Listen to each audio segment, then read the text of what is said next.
Sir KCR రాజకీయం ఎలా అనిపిస్తుంది సార్? మొన్న రీసెంట్గా కూడా ఒక సర్వే జరిగింది. ఆ సర్వేలో కొన్ని ఆశ్చర్యకరమైన విషయాలు కూడా తెలిసినాయి.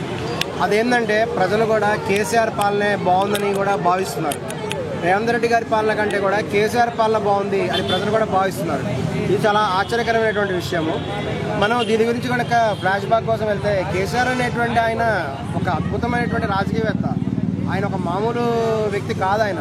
ఎందుకంటే మన కేసీఆర్ గారు చరిత్ర తీసుకుంటే ఆయన చాలా మామూలు స్థాయిలో నుంచి రాజకీయాల్లోకి వచ్చారు.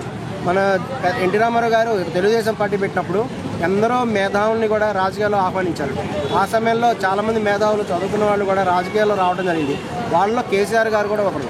ఈ కేసీఆర్ గారు రాజకీయాల్లోకి వచ్చి ఆ తెలుగుదేశం పార్టీలో ఉన్నటువంటి శిక్షణ కూడా తీసుకుని ఆయన ఒక విజయవంతమైనటువంటి రాజకీయవేత్తగా ఉన్నారు. మొదటి నుంచి కూడా ఆయన ఎలక్షన్లో పోటీ చేస్తూ గెలుస్తూ చాలా బ్రహ్మాండంగా కూడా ఆయన ఒక ఎమ్మెల్యేగా కూడా ఉన్నారు. మినిస్టర్ కూడా పదవులు కూడా సెంట్రల్ మినిస్టర్ పదవి కూడా అలంకరించారు.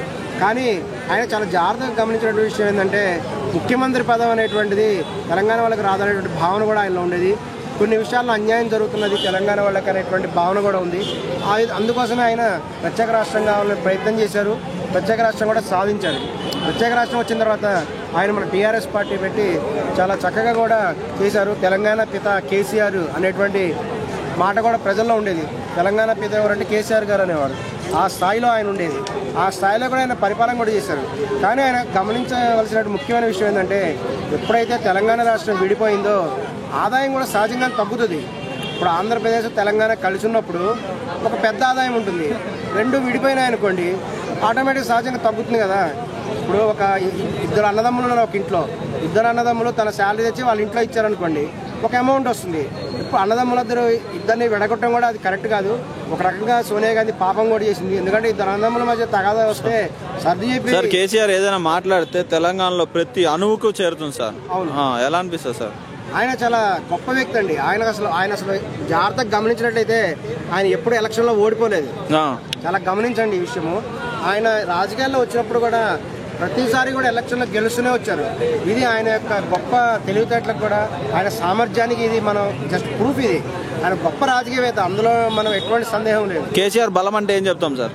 కేసీఆర్ గారి బలం అంటే ఆయన గొప్ప అడ్మినిస్ట్రేటర్ అండి. ఎంతో తెలివైన వాడు, అపరచాణిక్యుడు అంటారు చూడండి. అలాగే కేసీఆర్ గారు అపరచాణిక్యుడు. ఆయన ఎప్పుడైతే రాజకీయాల్లోకి వచ్చారో కంటిన్యూగా ఆయన గెలుస్తూనే ఉన్నారు. మనం గమనించినట్టయితే వారసత్వం కూడా ఆయన వారసత్వం కూడా మంచి వారసత్వాన్ని ఇచ్చారు. ఆయన ఎప్పుడైతే వాళ్ళ మేనర్ అయినటువంటి హరీష్ రావు గారు ఉండేవాళ్ళు, ఆయనతో పాటు కూడా ఉద్యమాల్లో కూడా వెళ్ళి చాలా చక్కగా అనుభవం ఉన్నటువంటి ఆయన. అదేవిధంగా తన తర్వాత తన కుమార్తెని కూడా రాజకీయాల్లో తీసుకొచ్చారు. ఇందులో తప్పేం లేదు కదా. ఎందుకంటే వాళ్ళ సామర్థ్యాన్ని బట్టి వాళ్ళకి తగినటువంటి పదవి ఇవ్వడం జరిగింది.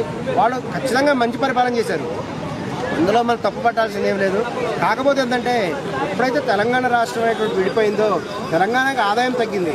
సెంట్రల్ గవర్నమెంట్ వాళ్ళు కూడా తగినటువంటి ఫండ్స్ కూడా ఇవ్వకపోవడం వల్ల ఈ జిఎస్టీ వల్ల కూడా మనీ మొత్తం సెంట్రల్ గవర్నమెంట్ పోతున్నది.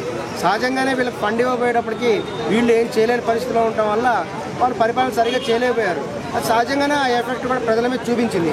ప్రజలందరూ ఏంటంటే, ఈసారి ఎలక్షన్ జరిగితే కేసీఆర్ గెలుస్తాడా? కేసీఆర్ అసలు పోయినసారి కూడా నైతికంగా చూస్తే గెలిచినట్టేనండి. ఆయన మీద ఏంటంటే చివరి సమయంలో విపరీతంగా కూడా ఈ యొక్క నరదృష్టి అనేటువంటి బాగా పడింది. ఎందుకంటే ఆయన ఎంతో హోమాలు చేశారు, అన్ని వర్గాల వారిని కూడా సంతృప్తిపరిచాడు. ఆయన చివరిలో ఏమైందంటే ఈ యొక్క బర్లెక్క వంటి వాళ్ళు కొంతమంది కూడా వచ్చేసి ఆయన కూడా బ్లేమ్ చేశారు. ఇప్పుడు బర్లెక్క ఇప్పుడు మళ్ళీ బర్లెక్క వస్తుంది కదా, అప్పుడేమో గవర్నమెంట్ జాబ్ అన్నది, సిఏ అంటే మీనింగ్ తెలియకపోయా. బర్లెక్కల అంటే గురించి వంటి వాళ్ళు ఏంటంటే రాజకీయాల్లోకి వచ్చి డబ్బు సంపాదించుకుంది. అప్పుడు రోడ్లు వెంబడి బర్రెలు వేసుకొని తిరిగి ఆమె ఈ రోజు కొన్ని లక్షల రూపాయలు, కోట్ల రూపాయలు సంపాదించింది. ఇది వాస్తవం. ఇది కేవలం కేసీఆర్ తిట్టినందువల్లే, తిట్టమని కూడా బర్రెలకు డబ్బులు ఇచ్చిన వాళ్ళు ఉన్నారు. ఇది వాస్తవం. ఎంతో డబ్బు సంపాదించింది, పెళ్లి చేసుకుంది, కారు కొనుక్కుంది. ఇవన్నీ బర్రెలకి ఎక్కడి నుంచి వచ్చినాయి? ఆఫ్టర్ ఆల్ బర్రెలో తిప్పుకునే దానివి నీకు కారు కొనడానికి డబ్బులు ఎక్కడి నుంచి వచ్చినాయి? నీకు ఇంత హై లెవెల్ నువ్వు ఎట్ట రాగలిగావంటే కేసీఆర్ని తిట్టడమే. కేసీఆర్ని తిట్టడం వల్ల ఆంధ్రానికి ఫండ్లు వచ్చినాయి. ఆమెకి ఫండ్లు వచ్చి డబ్బులు ఇచ్చారు. నీ డ్యూటీ ఏంటంటే రోజు కేసీఆర్ని తిడుతూ ఉండు. కొంతమంది ఎలా ఉంటారంటే వీళ్ళు గెలివించలేరు కానీ మైనస్ చేయగలుగుతారు. బర్రెలకు కూడా అటువంటి వాళ్ళే. ఈమె ఒక 1% నిరుద్యోగుల ఓట్లను కూడా తగ్గించగలిగింది. తగ్గించడం ద్వారా కేసీఆర్ గారు ఓడిపోయారు. కేసీఆర్ గారు ఓడిపోవడానికి ఈమె ఒక కారణం. అదేవిధంగా సోషల్ మీడియా వల్ల కూడా ఇష్టం వచ్చినట్టు ఆయన గురించి నెగిటివ్ ట్రోలింగ్ చేయటం ఇవన్నీ చేశారు. కానీ కేసీఆర్ గారి గొప్ప వ్యక్తి ఏంటంటే అరే అందరూ మన తెలంగాణ వాళ్ళే, వాళ్ళని ఎందుకు అని కూడా ఆయన వదిలేయడం జరిగింది. మీరు ఇంకా గమనిస్తే క్యూ న్యూస్ అని ఒకటి ఉంది, ఆయన పేరుంది మల్లన్న అనేటువంటి ఆయన విపరీతంగా కూడా ట్రోల్ చేశారు. ఒకప్పుడు నాకు ఫోన్ పే రూపాయి వేస్తే చాలు అన్నాడు. టీ డబ్బులు ఉంటే ఇవ్వండి బాబులు అడుక్కున్న వ్యక్తి ఆయన, చాలా కింద స్థాయి వ్యక్తి ఆయన ఎంతో భయంకరంగా కేసీఆర్ గారు విమర్శించారు. నిజంగా కేసీఆర్ హెలికాప్టర్ లో దిగండి ఒక పేరు, ఇప్పుడు హెలికాప్టర్ తిరుగుతున్నాడు. ఆయనకు అంత సంపాదన ఎక్కడి నుంచి వచ్చింది? ఒకప్పుడు నిజంగా కేసీఆర్ గారు తలుచుకుంటే మల్లన్న ఒక చీమతో సమానం. క్యూ న్యూస్ మల్లన్న కేసీఆర్ ముందు ఒక చీమతో సమానం, లేదా ఒక దోమతో సమానం. ఆఫ్టర్ ఒక దోమని చంపినట్టుగా ఒక చీమని నలిపేయగలడు కేసీఆర్.